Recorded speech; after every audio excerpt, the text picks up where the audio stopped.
apparently tear out the top of it. Let's try this again.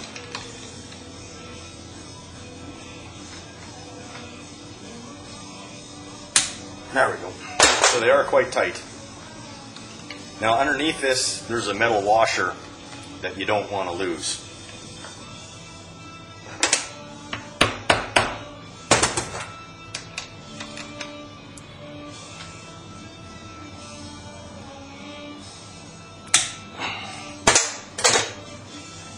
When we put it back together, we're going to put it back together the same way. I'm going to take and use that crescent wrench to tighten it on there and make sure that they're damn tight and sealed.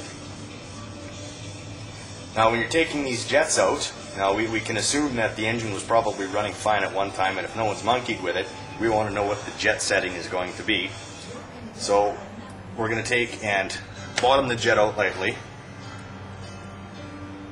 So we've got about 3/4 of a turn, so we know what to reference the jets at when we take it, or sorry, put it back together again.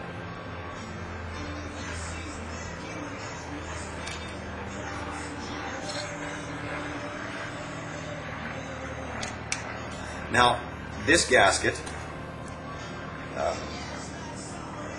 we can see it hasn't been leaking, but how do we know that we're going to get back in the exact same spot? What we can do in a case like this is if you take and flip it over, we've got a nice new surface that we can reuse and just drop it into place. Because this side doesn't matter if air goes through, because nothing's actually sucking against it. So that's a nifty little trick that you can do. Well, I'm going to take this and blow it out, bring it back, and we'll start putting it back together.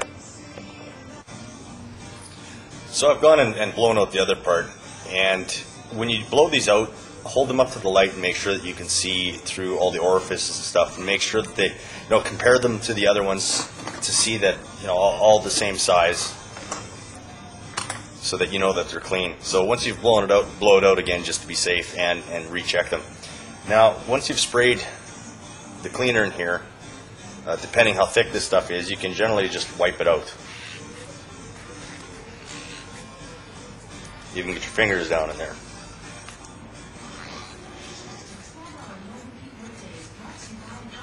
So you can see that we're starting to clean up inside. So just keep spraying, keep wiping until such time as it's clean. Okay, so I've gone ahead and cleaned it all up. Now it's time to reassemble. I'll start with the top because I don't want to worry about these washers falling out of here.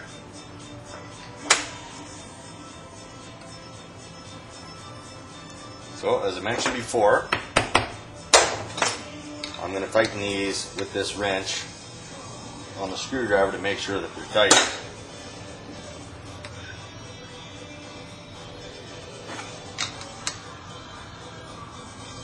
And it's always best to start something like these with your hands rather than with a screwdriver, so that you don't strip them out.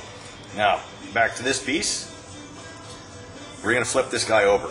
Now, this isn't something that you would I would normally do if the carb kit was here. But again, this is for you guys when you're out on the water, you've got nothing else that you can do. So we flip this guy over.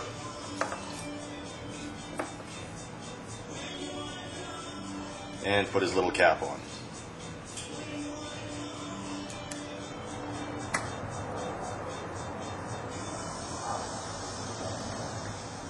And good and tight.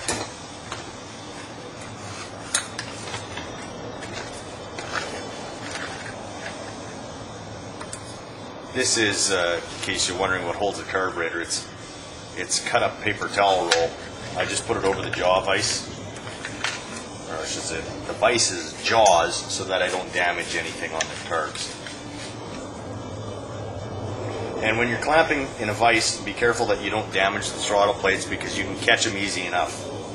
And they don't take any abuse. Now, we're reusing the same needle and seats again because they're probably fine, so I'm going to go ahead and put the gasket on first. Now it's a rubber gasket, so it should be fine. Needle and seats, check the needles, make sure that there's no grooves or anything in them. If there's grooves in them, they got to come out, but we lucked out this time.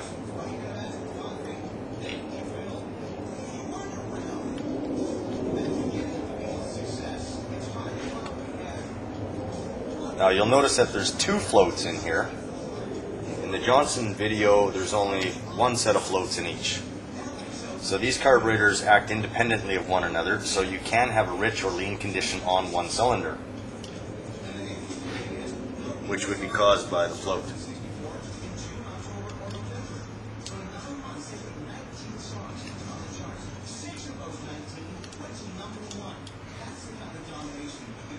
So check and make sure that they're level.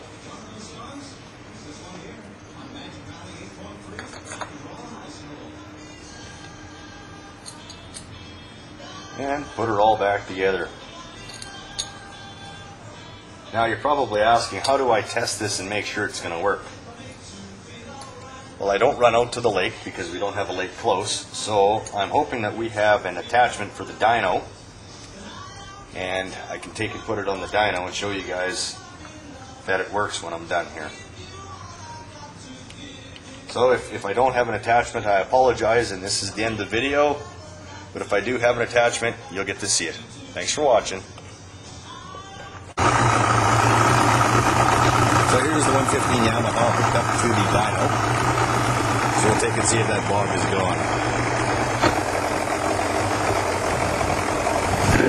gone.